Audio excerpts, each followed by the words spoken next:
grande milagre nas nossas vidas. Aleluia. Glória a Deus. Glória a Deus. Aproveitando que estamos sobre os nossos pés, vamos abrir o livro de Apocalipse, capítulo 5. Apocalipse, capítulo 5, o verso 1 a seguir. Livro de Apocalipse 5, a partir do verso de número 1. Glória seja dado o nome do Senhor. O último livro da Bíblia Sagrada, Apocalipse capítulo 5, a partir do verso 1, a palavra do Senhor nos diz assim: E eu vi na destra do que estava sentado no trono um livro escrito por dentro e por fora, selado com 7 selos. E eu vi um anjo forte proclamando em alta voz: Quem é digno de abrir o livro e romper os seus selos? E nenhum homem no céu, nem na terra, nem debaixo da terra, era capaz de abrir o livro, nem de olhar para ele. E eu chorei muito, porque nenhum homem foi achado digno de abrir e ler o livro, nem de olhar para ele. E um dos anciões me disse: Não chores, eis que o leão da tribo de Judá, a raiz de Davi, prevaleceu para abrir o livro e romper os seus 7 selos. E eu olhei, e eis que estava no meio do trono e dos 4 animais, e no meio dos anciões um cordeiro em pé, como se tivesse sido morto, tendo 7 chifres, 7 olhos, que são 7 Espíritos de Deus enviados a toda a terra. E ele veio e tomou o livro da destra do que estava sentado no trono, e havendo tomado o livro, os 4 animais, os 24 anciões, prostraram-se diante do cordeiro, tendo cada um deles harpas e vasos de ouro cheios de incensos, que são as orações dos santos. E eles cantavam uma nova canção, dizendo: Tu és digno de tomar o livro e de abrir os seus selos, porque foste morto e nos resgataste para Deus pelo teu sangue de cada família, língua, povo e nação, e nos fizestes reis e sacerdotes para o nosso Deus, e nós reinaremos sobre a terra.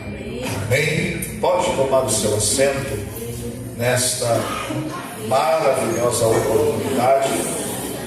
A minha gratidão ao nosso bom Deus por estar pela primeira vez aqui na cidade de Júlio de Castilho.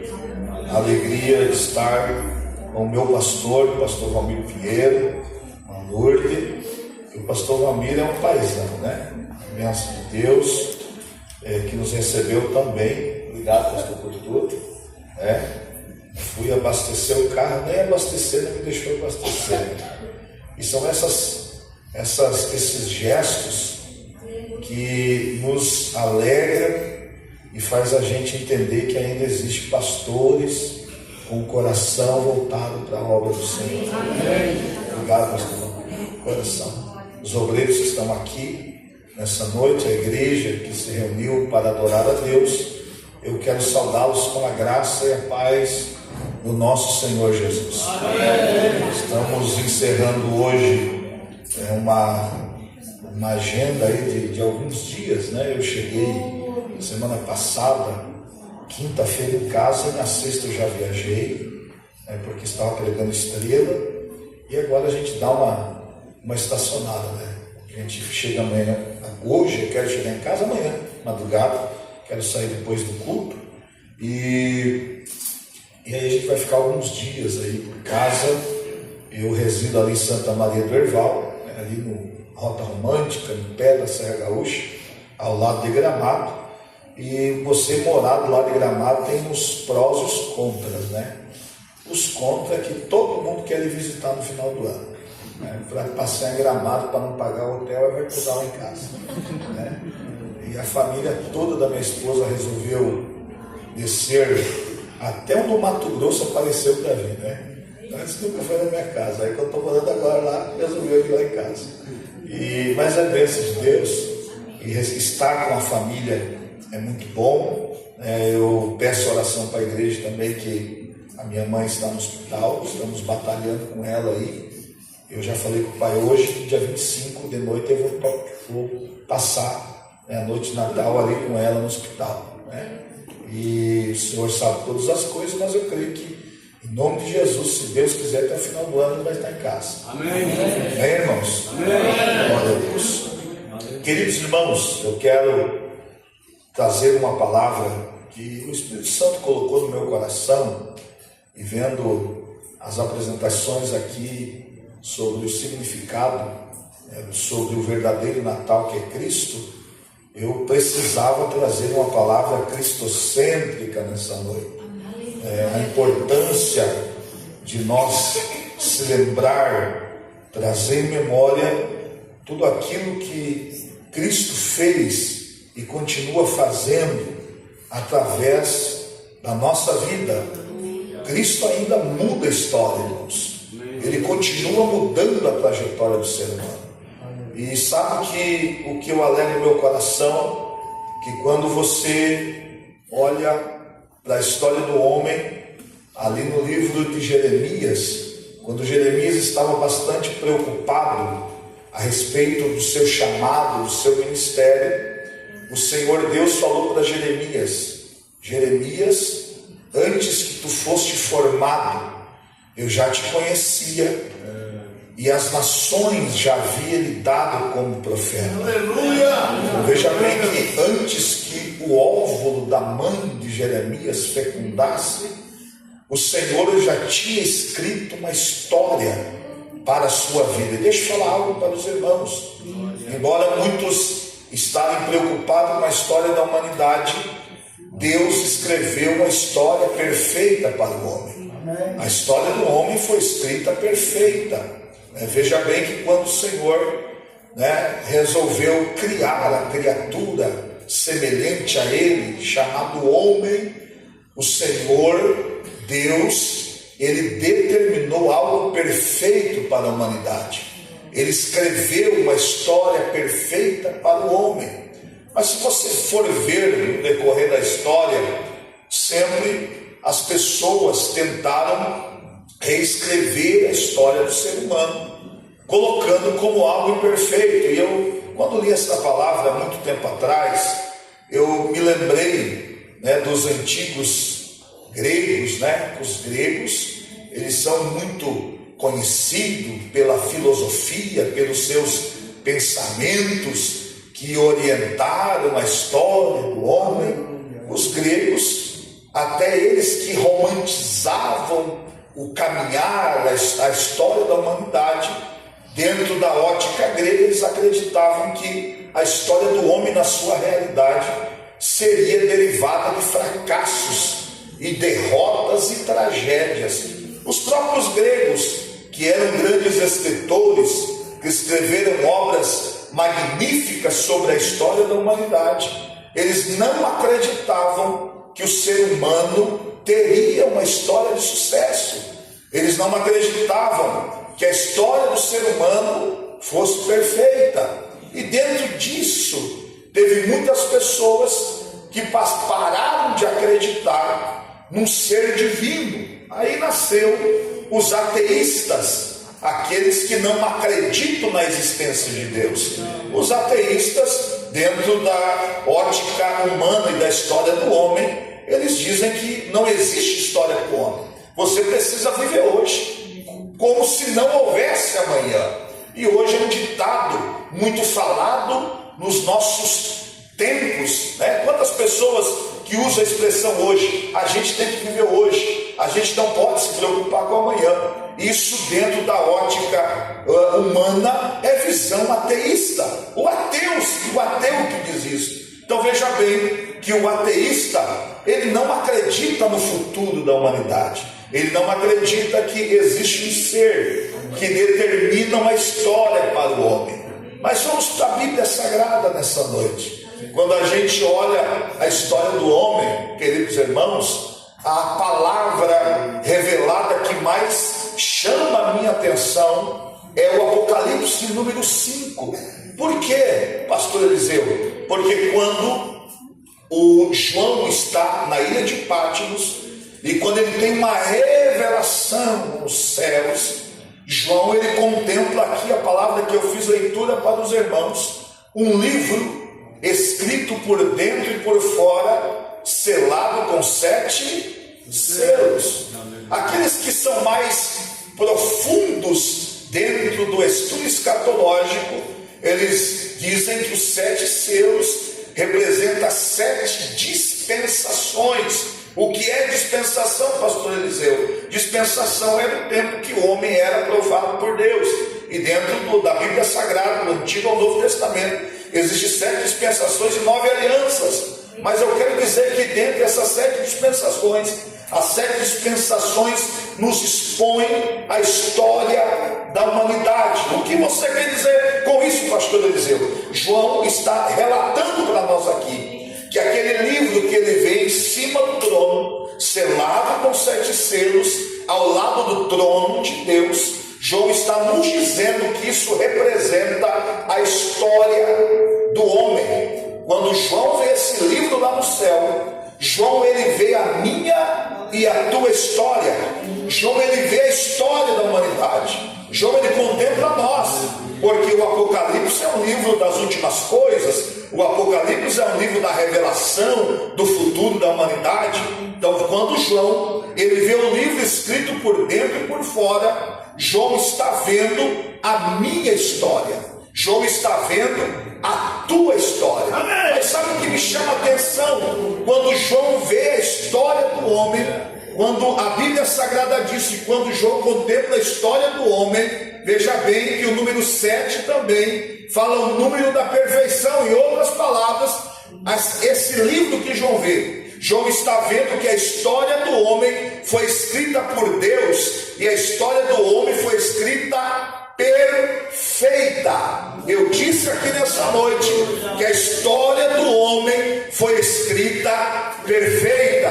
Talvez você diga, pastor Eliseu, mas não existe perfeição na história do homem. Quem lhe falou isso foi o diabo. Desde o princípio lá do Éden, Satanás tentou se infiltrar na história do homem para mudar a história da humanidade. Mas eu quero dizer para você que está aqui nessa noite, o que Deus escreveu para a sua vida é perfeita. Talvez Satanás ele sopra no teu ouvido dizendo: não adianta viver, que perspectiva você vai ter no futuro, porque a tua história é perfeita, tua família é imperfeita, a tua vida é imperfeita, teu trabalho é imperfeito, a tua carreira é imperfeita. Mas eu quero dizer para você que está aqui nessa noite, o que Deus escreveu para a tua vida é perfeito.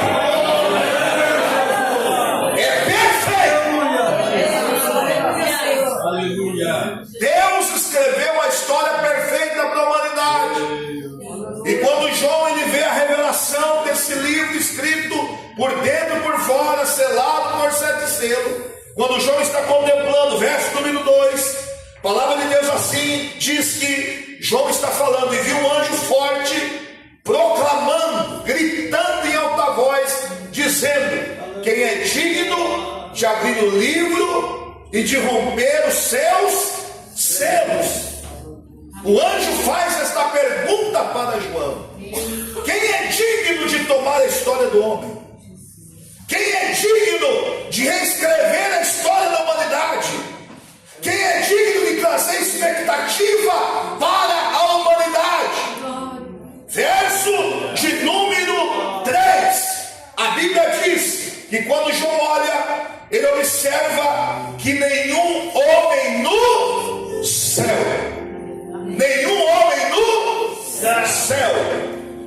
João começa a olhar os céus e João vê que nenhum homem no céu tem a dignidade, tem o poder de tomar a história do homem, de tomar o livro, de abrir o livro, de romper os céus.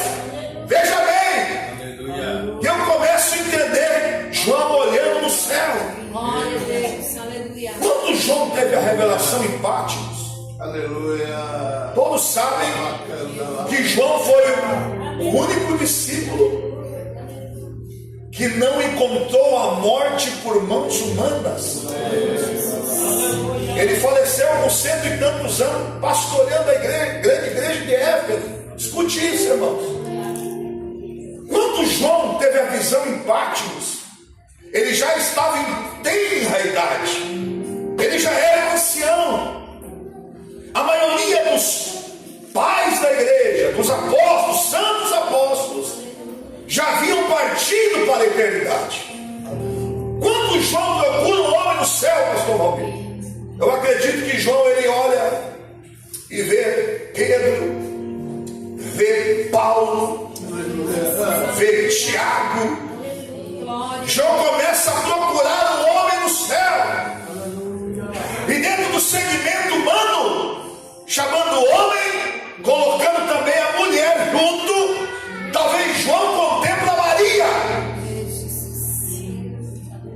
e João vê que Maria também não tem poder de mudar a história do homem.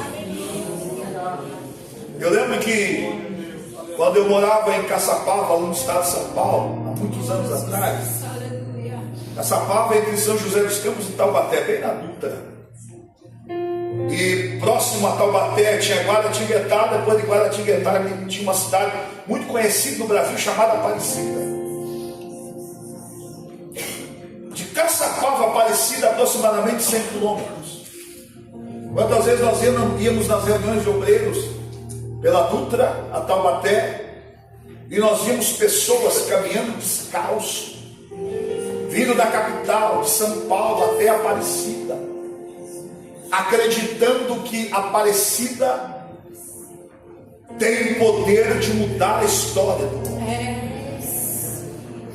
Eu vejo muitas pessoas que acreditam que Maria tem poder de mudar a história do homem. Não tem. Tem pessoas que acham que algum santo, São Paulo, São Pedro, São Tiago, são isso, são aquilo, tem poder de fazer algo por você. Aqui a Bíblia está dizendo que João, ele procura uma figura humana no céu, e ele não vê ninguém digno de tomar a tua história e fazer algo por ela, porque não tem. Santo não tem poder de mudar a tua história.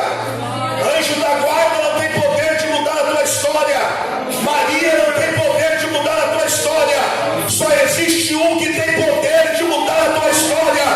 E essa noite nas apresentações, as apresentações para se lembrar daquele menino que nasceu em Belém, somente ele ainda tem poder de mudar a história do homem. E deixa eu falar algo para você: Cristo ressurreto está aqui nesse domingo, nessa noite, e se você crê, ele tem poder e continua ainda mudando a história do homem.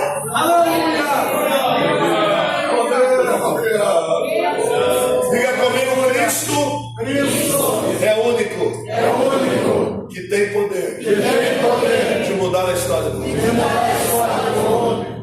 Aleluia. Veja bem o verso 3. A palavra de Deus diz que João também, além de procurar no céu, ele procura também na terra. Deixa eu falar algo para os irmãos, para a igreja de Júlio de Castilhos. Hoje a gente se engana demais. Sabe por que a gente se frustra e se decepciona? Porque a gente coloca a nossa expectativa no homem. E o homem não pode mudar a tua história. Aleluia. Deixa eu falar algo para os irmãos. Existiu uma guerra no século 16 ao 17. Foram 100 anos de guerra entre as duas maiores potências mundiais da época, França e Inglaterra. Segundo a história, durante esse período de guerra, 1/3 da população mundial acabou morrendo. Você sabe o que é isso?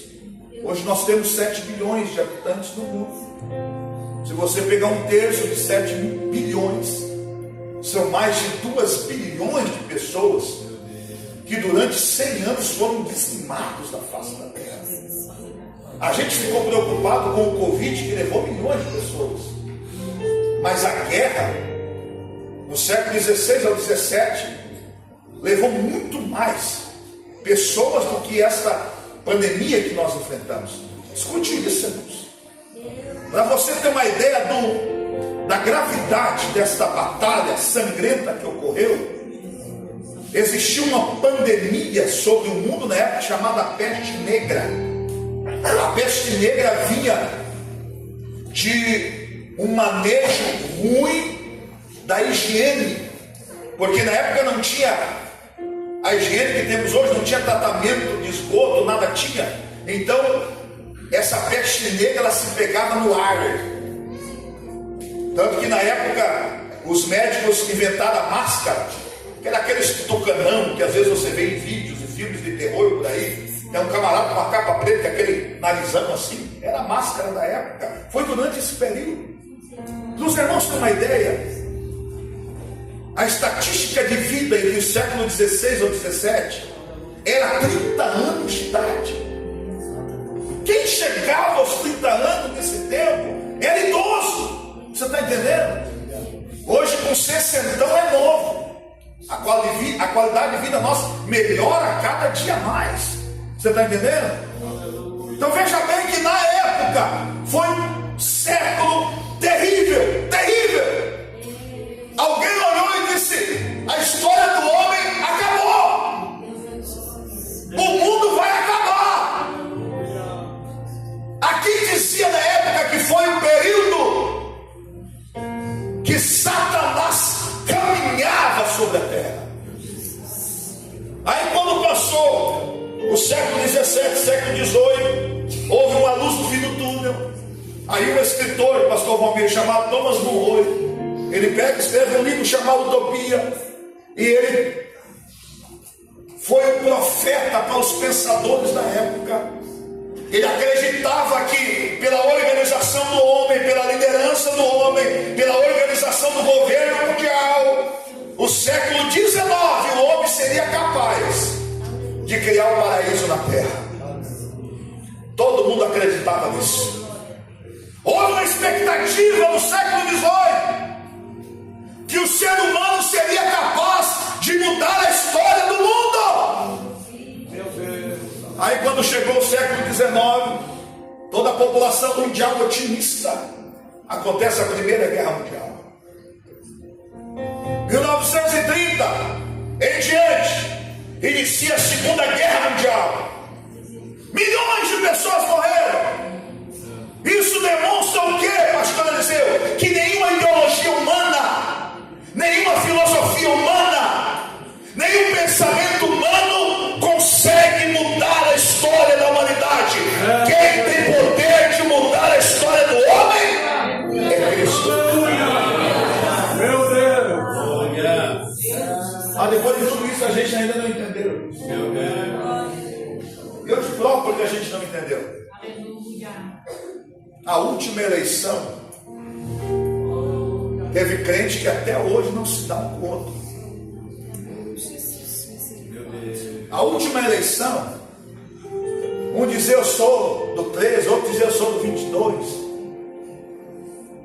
Tem famílias que estão brigadas até hoje. Tem uns parentes meus ali de Sapiranga, que o meu primo segundo morava no porão do outro, do irmão dele. E por causa de ideologia política, o dono da casa olhou para o debate e disse: vai embora, vai procurar outra casa, porque aqui partido tal não mora no meu terreno. Ele mandou embora. O que é isso, pastor Eliseu?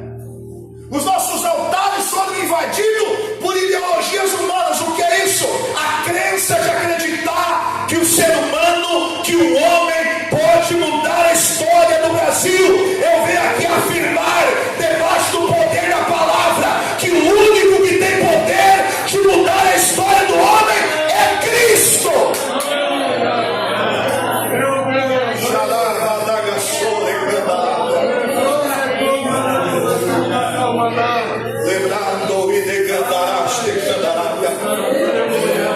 Eu me lembro que nesse período eu fui pregar na cidade próxima aqui, e preguei na quarta-feira. Na quinta-feira eu fui convidado para almoçar na casa dos grandes empresários. Eles têm uma empresa muito forte e tem mais de 400 funcionários, e eu almocei com eles, uma grande casa, são gente muito rica. E eles falaram para mim, eles disseram: vamos lá orar na empresa. Eu falei: bora. A gente foi lá orar de tarde na empresa, e ele, subimos em cima do escritório, ele abriu a janela para olhar os funcionários. Ele falou: Eliseu, tudo isso aqui, né? Deus tem nos abençoado. Eu tenho mais de 70 caminhões. Ele tinha um posto de gasolina, agora tem até um condomínio ali na cidade.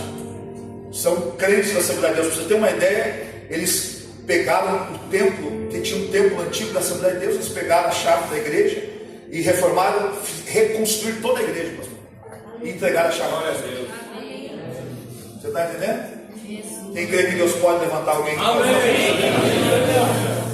Agora, no ano passado, eles pegaram uma congregação, venderam a congregação, compraram um terreno e construíram outra igreja no campo. E aqui perto, na cidade. E eu lembro que quando a gente foi orar, eles muito preocupados, eles falaram: pastor, eu quero que o senhor ore por nós, porque a gente está preocupado com o futuro. Essa troca de governo, a gente não sabe o que vai ser de nós, a gente não sabe o que vai ser da nossa empresa. Aí eu olhei para eles, eu falei para o pai do mais novo, eu disse: conta a história dessa empresa para mim. E ele começou a falar para mim: pastor, nós começamos há mais de 16 anos atrás, agora faz uns 20 anos. E há 16 anos atrás a gente começou num galpão, eu comecei no galpão, cheio de pernilongo. Eu comecei pequeno, as máquinas eram tudo manual. E enquanto eu estava trabalhando aqui para poder colocar comida na mesa, o meu filho estava morando nas ruas de Caxias, nas drogas, viciado no crack. Mas um dia em Caxias do Sul, um centro de recuperação estava evangelizando as ruas, e meu filho foi tocado por Cristo, aceitou Jesus na rua, Glória a Deus. foi para o centro de recuperação, ficou 9 meses na casa. Quando saiu do tratamento, veio me ajudar na empresa. Deus nos honrou. Hoje a gente tem mais de 400 funcionários. Eu olhei para ele e falei: quem que deu a empresa para vocês? Ele olhou para mim e disse: foi Jesus. Eu olhei para ele e disse: quem libertou o teu filho quando morava nas ruas e mudou a história do teu filho? Ele olhou para mim e disse: foi Jesus. Eu disse para ele: o mesmo Jesus que fez isso é o Jesus que ainda muda a história do homem. O mesmo Jesus. Deixa eu falar algo para você que está aqui nesta noite. O meu Cristo, ele não se engana. Foi ele que escreveu uma história de vitória para a sua vida. Pode trocar governo, pode trocar prefeitura, pode trocar governador. Aleluia. Talvez você diga: pastor, vai acontecer isso, o que vai ser da minha vida? Se você colocar a tua história na mão de Cristo, você vai ter uma história de sucesso, você vai ter uma história de bênção. Quem pode levantar a mão e adorar esse Cristo?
pode mudar a história.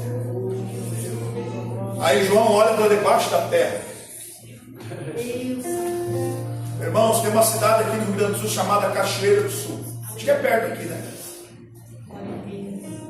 Um dos maiores, um dos deputados mais votados do estado.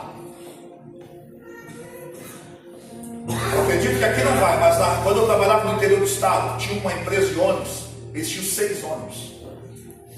Toda sexta-feira, 6 ônibus vêm a Cachoeira do Sul lotado de gente. Porque acredito que esse dito deputado, ele incorpora nele um espírito desencarnado, um doutor. Ele corta as pessoas sem anestesia e retira enfermidades. Eu lembro que tinha pessoas que o comentário na minha região, na região missioneira, na época era impactante. As pessoas diziam com euforia, com otimismo: não, lá em Cachoeira a minha história será mudada. 3 a 4 mil pessoas, quase toda semana vem ali, porque acredita que o espírito desencarnado tem poder de mudar a história do homem. Isso não se detém só aqui. Hoje o nosso estado do Rio Grande do Sul é o estado que mais tem registrado centro de macumba, centro de feitiçaria. É o estado que ganha disparado da Bahia. O que é isso, pastor? É pessoas acreditando que algum guia, algum caboclo, algum orixá tem poder de mudar a história do homem. João aqui, ele olha embaixo da terra e João vê que não tem nenhum homem no céu, não tinha nenhum homem na terra, não tinha nenhum espírito desencarnado. Deixa eu falar algo para você aqui nessa noite. Não é sangue de bode, não é sangue de galinha que pode mudar a história do homem. Não é guia, não é orixá, não é caboclo. O único que pode mudar a história do Rio Grande do Sul, desta cidade, ele está aqui nessa noite.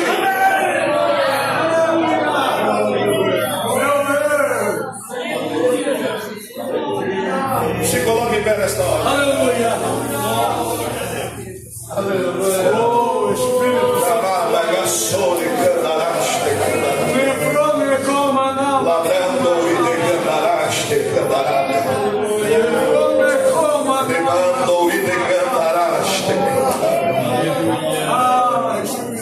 Olha para mim aqui. Nenhum homem no céu, nenhum homem na terra, nenhum homem embaixo da terra. João diz que eles não eram dignos nem de olhar para a nossa história, sequer abrir o livro.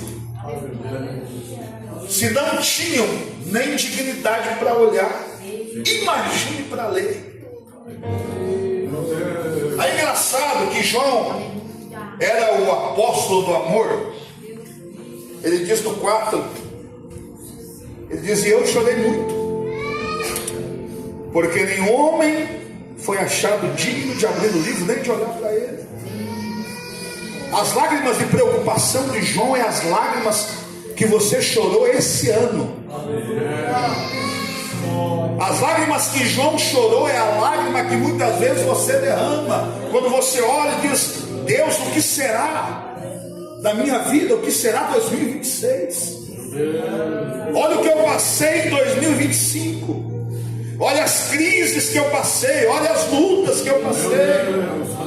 As lágrimas de João é a lágrima que você, mãe, tem derramado e tem dito: Senhor, o que será da minha casa? O que será dos meus filhos? A lágrima que João chora é a lágrima que muitas vezes você chora, obreiro, e se pergunta o que vai ser do meu ministério, no meio de tanta coisa que está acontecendo, o que vai ser da nossa igreja,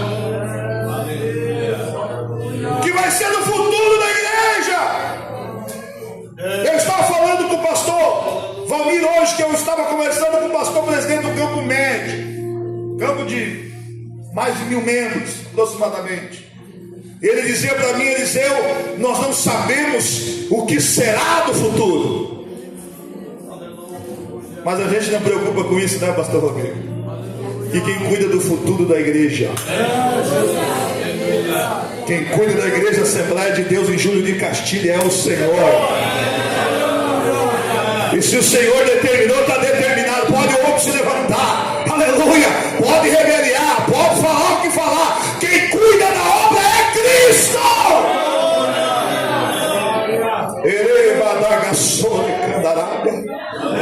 Essa era a lágrima de João. Mas quando João está chorando, eu encerro por aqui. Verso de número 5. E um dos anciões me disse: não chores. A palavra não chores aparece 2 vezes aqui no Novo Testamento. Aparece aqui e aparece quando uma viúva está levando o filho morto para fora de Naim. Aí a Bíblia diz que Jesus foi tomado de íntima compaixão por ela. E o Senhor Jesus chegou para ela e disse: não chores. Sabe por que Jesus falou não chores? Porque Jesus estava dizendo: eu tenho a solução. Eu tenho lenço para secar qualquer lágrima. Eu tenho futuro nas minhas mãos. Eu quero dizer para você que está aqui nessa noite: 2025 ainda não terminou. Deus pode fazer um milagre até o dia 31. Deus pode abrir a porta ainda nesta semana. Deus pode fazer algo ainda nessa noite. Se você crê neste lugar, adore a Ele, porque Ele está aqui.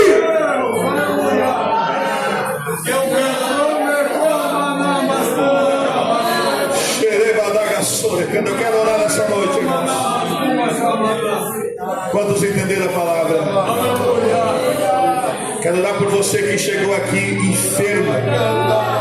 Eu quero orar por você que a notícia do exame não foi boa. Eu quero orar por você que a situação da família não está boa. Eu quero orar por você que financeiramente as coisas estão difíceis. Eu quero orar por você. Eu quero orar por você que parece que está tudo travado e você está preocupado nesta noite. Eu quero orar por você nesta noite. Você que quer orar comigo, sai do seu lugar, vem até o altar rapidamente. Levando, entregando a É o Senhor que ainda comanda a nossa história. É o Senhor ainda que muda a história. É o Senhor ainda que realiza o impossível.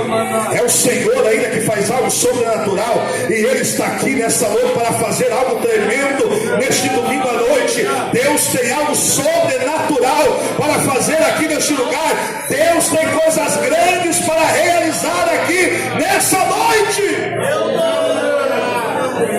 Aleluia. Vamos orar nesta hora. Olha para mim aqui. Existe alguém: pastor, minha vida está dando tudo errado, não está dando nada certo. Mas existe alguém que quer aceitar Jesus nessa noite? Quer mudar de vida? Tem alguém que quer entregar sua vida para Jesus? Levanta a mão. Tem alguém que quer entregar sua vida para Jesus? Quer aceitar Jesus? Você que ainda não é crente? Tem alguém? São todos batizados? Estão todos na comunhão? Aleluia. Tem um rapaz lá, vem aqui na frente. Você não é crente ainda, mano? Quer entregar sua vida para Jesus? A igreja, levanta a mão e dá glória. O Senhor Jesus ainda muda a história, viu?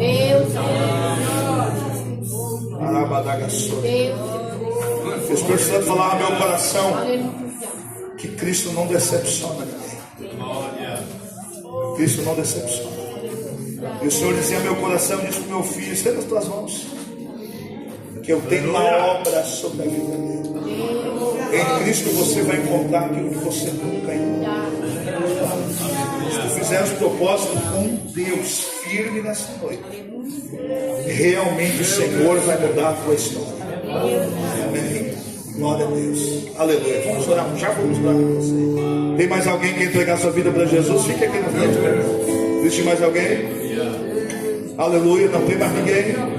Então nós vamos orar nesta hora. Aleluia. Coloque a mão no seu coração. Vou pedir para o meu amigo orar pelo rapaz. Coloque Cristo agora no seu coração. Oramos nesta hora, Senhor Deus. É na tua presença que eu apresento momento, Senhor, esta igreja está obra nas tuas mãos. Tu ainda, Senhor, és o dono da igreja. Tu estás caminhando no nosso meio aqui, Senhor.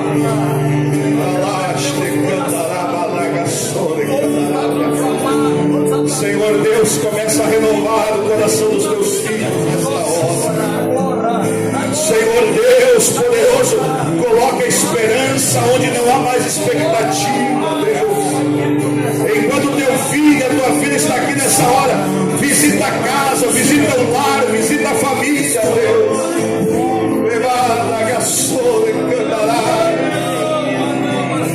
O Senhor ainda muda a história, Senhor.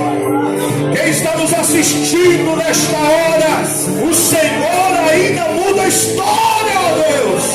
O Senhor ainda transforma, o Senhor ainda cura, o Senhor ainda restaura. E é no teu nome que estamos aqui nessa noite, Deus, para declarar, ó Deus, para declarar que o Senhor ainda muda a história do homem.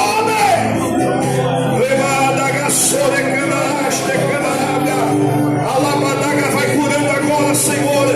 Vai restaurando agora, Senhor. Vai restaurando a saúde agora. O Senhor ainda cura câncer. O Senhor ainda cura os órgãos debilitados. O Senhor ainda restaura os ossos. Vai restaurando agora, Senhor. Restaura, renova a tua igreja. Senhor, esta obra está nas tuas mãos, ó Deus. Abraça a pessoa que está no seu lado. Abraça a pessoa que está no seu lado. Abraça a pessoa que está no seu lado.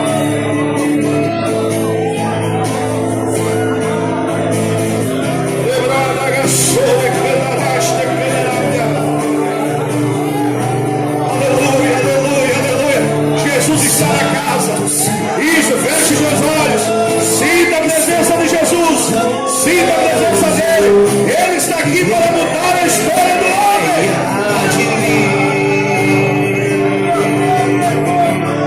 Com a criação, louvores ao Rei dos Reis. És tudo para mim.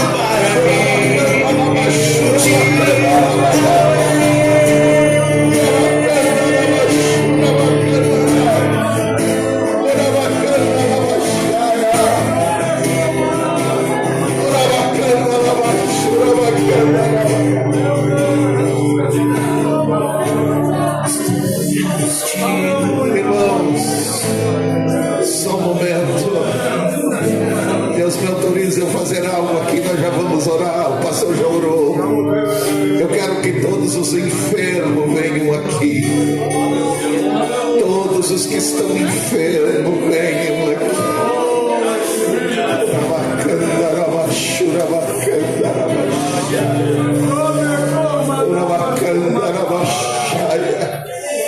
Todos os que estão enfermos, fiquem aqui. Temos uma, temos duas, temos três.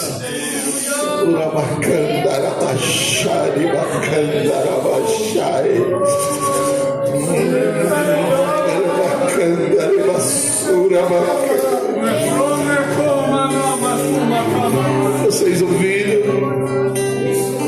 Caindo como neve da parte de Deus aqui essa noite. Aqui estão os irmãos que estão enfermos. Aleluia. Eu gostaria, com todo respeito, aleluia, que nós orássemos por esses irmãos aqui.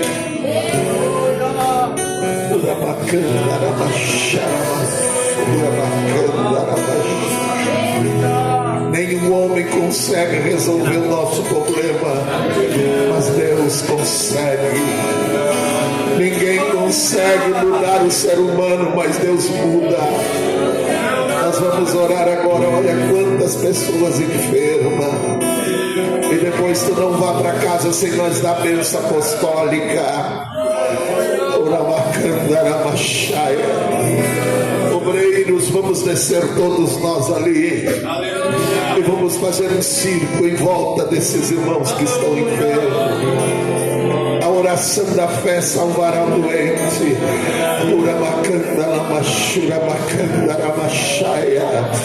Deus tem me dado uma fé de irmão, de gigante. E eu sei que o Deus que nós servimos é um Deus poderoso. Aqui está os obreiros da casa do Senhor.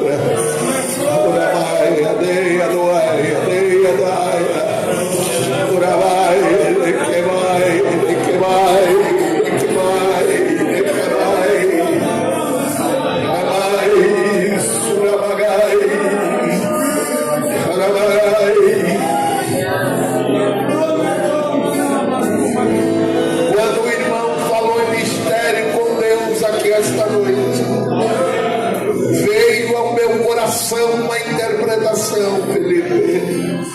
E essa interpretação é essa: que se nós se unir, o gigante vai cair. Se nós der as mãos para os outros, Deus tratará e quebrará o jugo dessa cidade.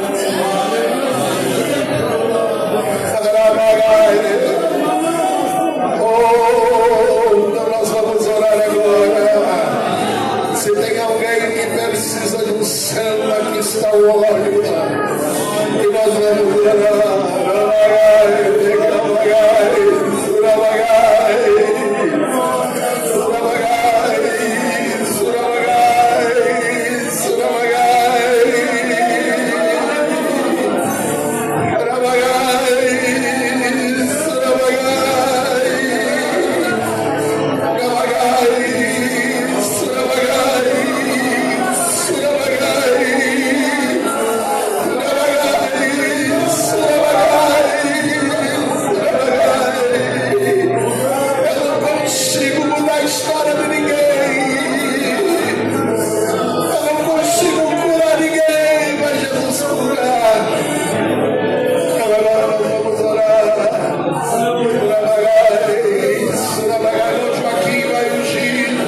Os irmãos que precisam do céu, e nós vamos orar com fé agora.